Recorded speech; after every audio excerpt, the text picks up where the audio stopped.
Una iglesia es un conjunto de personas que actúan bajo una doctrina conjunta, siguen una ideología, poseen ritos y una organización específica. Será en este video que hablemos sobre la Iglesia Católica y su impacto en el mundo a través de la historia. Muy buenas tardes, nosotros somos Stephanie Beltrán, Norma Ayala y Jair Martínez. Existen miles de religiones a lo largo y ancho del mundo. Sin embargo, la más numerosa y por mucho es la Iglesia Católico-Cristiana. Así pues, veamos cómo una organización sin fines de lucro es a su vez una de las entidades morales más ricas del mundo. Los estudios más recientes indican que existen más de 1.200 millones de cristianos esparcidos por todo el mundo. Todo esto sin contar las múltiples religiones que surgen del catolicismo tradicional. Estos datos pueden parecer algo muy evidente desde nuestro lado del globo. Sin embargo, cualquiera se sorprendería al revisar su historia. Sin temor a equivocarnos, asumiremos que todos conocemos la historia del origen de la religión cristiana, la historia de aquel profeta pobre que predicó la palabra de Dios y pagó por ello con su vida. Sin embargo, lo interesante viene después. En sus inicios, el cristianismo no estaba ni cerca de lo que se ha convertido hoy en día. Según los registros históricos, después de la muerte de Jesús, los apóstoles restantes se encargaron de intentar mantener el legado de su maestro. En aquel entonces, el cristianismo no podría ser considerado más que una ideología. En aquellas tierras israelitas, una gran parte de la población era judía, pero este naciente cristianismo tenía una ventaja primordial sobre el judaísmo. Y es que el apóstol Pablo era ciudadano romano, lo que le permitió empezar a predicar por todo el territorio del que en su momento fue el imperio más grande del mundo. Poco a poco, la ideología cristiana se fue abriendo paso en las comunidades del imperio, y cuando alcanzaron una población considerable, se les comenzó a perseguir. Para estos tiempos, el gran imperio romano enfrentaba una decadencia evidente. El nivel de la vida empeoraba día tras día. Esto ayudó a que una promesa de descanso eterno llamara tanto la atención. Así surgen los primeros fanáticos cristianos, que preferían morir antes que renunciar a su fe. Fue hasta que el emperador Constantino ascendió al poder y se convirtió al cristianismo, que los profetas cristianos obtuvieron permiso para predicar libremente por el territorio romano. Así, poco a poco, surgieron comunas cristianas en cada ciudad del Imperio Romano. Todo esto trajo muchos problemas, pues cada comuna instruyó el cristianismo a su manera, y como solución a esto, en el año 325 después de Cristo, se lleva a cabo el Concilio de Nicea, en el que la gran mayoría de profetas cristianos se reunieron con el emperador para acordar qué sería lo que formaría parte de la nueva religión cristiana. Se editaron textos, se descartaron algunos otros y se sentó la base de lo que hoy es la Iglesia Católica.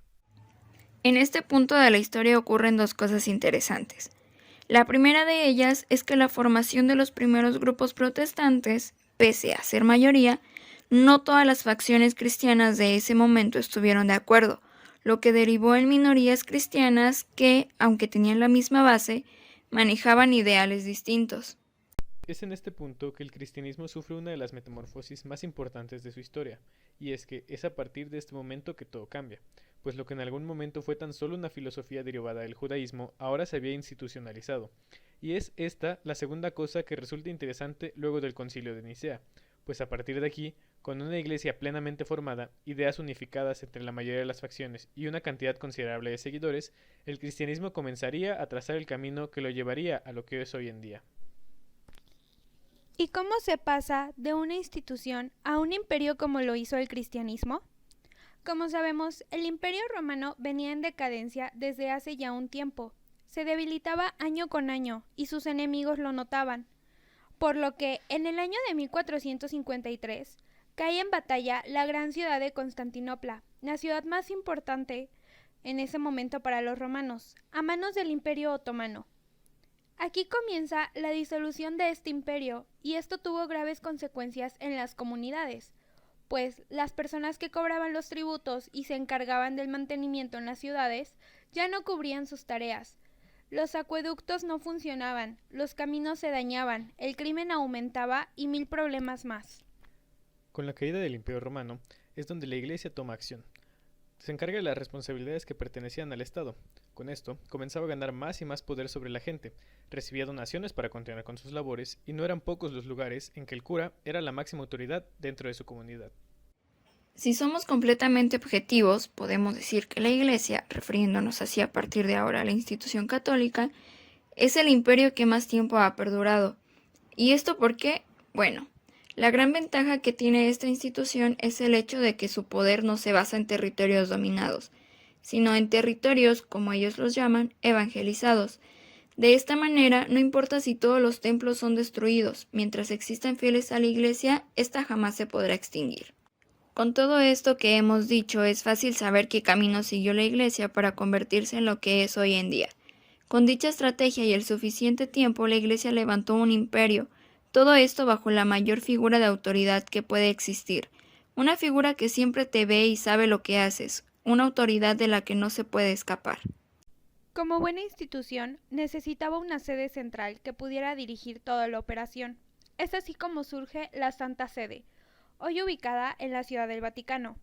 En los principios de la Iglesia, los apóstoles que predicaban la palabra de Cristo se instalaban en distintas ciudades fundando los primeros templos.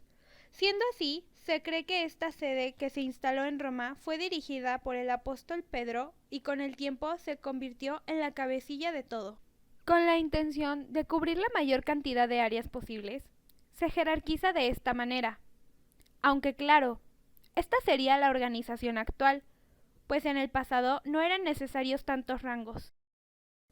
Con una institución plenamente estructurada, gran parte del territorio europeo cubierto y un poder en crecimiento constante, era de esperarse que la ambición comenzara a corromper a la Iglesia.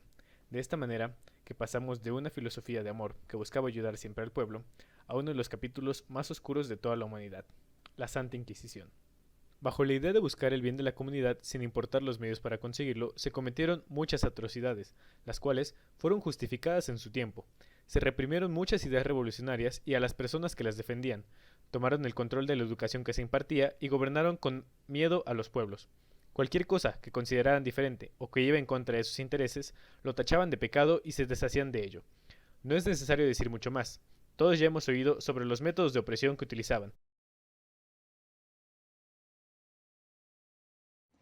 Sabiendo ahora cómo llegó al lugar en el que hoy se encuentra, todo lo que se dice de ella cobra más sentido. Quisiéramos decir que con el paso del tiempo su influencia ha bajado y hoy es una simple religión más, pero como todos sabemos, no es así. Hablemos un poco sobre la influencia que ésta ha tenido en tiempos más actuales.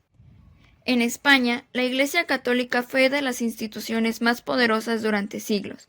Los líderes se encargaron de la educación, la cual era sumamente relevante para formar a una sociedad creyente y alejada de otras religiones o creencias paganas.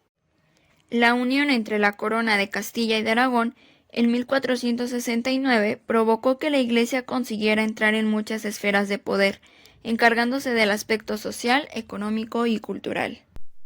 La religión fue obligatoria en las escuelas hasta la proclamación de la Segunda República el 14 de abril de 1931. La Constitución de 1812 fue una de las más modernas de la época, tratando de conciliar tradición y modernidad. Fue el primer intento de crear una educación aconfesional, en la que la escuela estuviera desligada de las iglesias. El periodo liberal duró poco, ya que Fernando VII recuperó el trono en 1814 y el absolutismo volvió a reinar en España. De esta forma, la instrucción religiosa pasó a formar parte de la escuela pública casi sin interrupción hasta finales del siglo XX. Siendo una institución tan grande y que ha perdurado tanto tiempo, es evidente que las polémicas en las que se ha visto envuelta no son pocas. Como ya se ha mencionado, la corrupción, los escándalos públicos y sobre todo los relacionados con abuso sexual son más frecuentes de lo que cualquiera quisiera aceptar. Veamos, por ejemplo, Irlanda. Sacerdotes y hermanas religiosas maltrataron y abusaron de niños y mujeres durante décadas. Numerosos obispos tuvieron que dimitir en un país tan católico como Irlanda. El mismo Papa Francisco pidió perdón a las víctimas durante su visita a la isla. En los años 90 se dieron a conocer las primeras informaciones sobre casos de abusos en territorio irlandés. En 2009, una comisión establecida por el gobierno publicó un amplio informe conocido como Informe Ryan. Entre otras cosas, el documento revelaba cómo los menores habían vivido como prisioneros y esclavos en las instalaciones religiosas. Australia. Los expertos calculan que la cifra de víctimas de abusos sexuales cometidos en el seno de la Iglesia Católica Australiana asciende a 60.000. no solo en instalaciones religiosas, también en colegios o en organizaciones deportivas.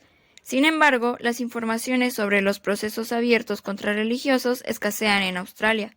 La razón: está en vigor un bloqueo mediático dentro del territorio australiano. El objetivo de este embargo es evitar que las informaciones periodísticas influyan en el veredicto del jurado.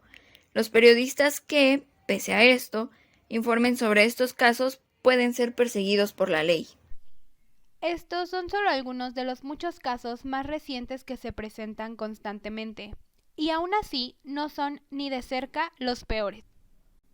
Como se puede apreciar, la Iglesia Católica ha sido elemento fundamental en muchos momentos de la historia, y eso solo como institución, pues no se mencionó la multitud de casos en las que actores externos, bajo supuestos ideales de la Iglesia, han actuado de forma cuestionable. Esto generalmente no sería un problema, pero una fe tan extendida como la católica podría darle un giro completo a la situación de un país entero, o, en casos más extremos, al mundo. Sin mucho más que decir por el momento, esperamos haber informado sobre el tema y mantenerles interesados.